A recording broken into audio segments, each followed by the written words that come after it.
Coming up quick, back to school is right around the corner.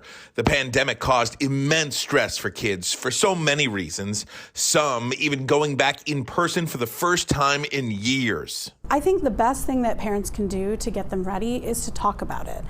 Sometimes I think we don't talk about the worries and stresses, and a lot of people think, oh, back to school, it's a rite of passage. You just kind of have to do it. But I think, just kind of starting to discuss, ask the kids, what are some worries? How do you think we'll get through them?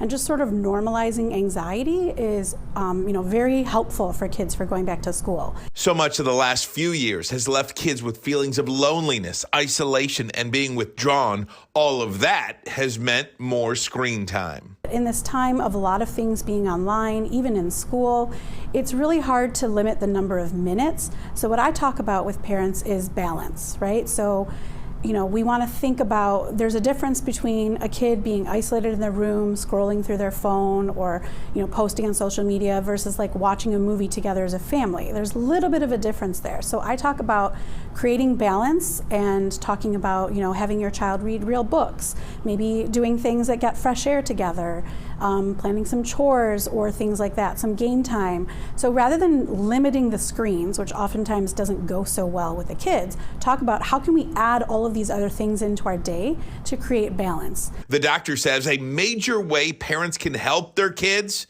is to provide routine. They are very important. So a lot of the times in a time of feeling very out of control, feeling very unsure of what to expect from their daily routines at school, providing routines at home can help alleviate some of that anxiety. Getting enough sleep, making sure that their food intake is at regular intervals so that they start getting back into that school schedule. Ryan Armani, Fox 2 News.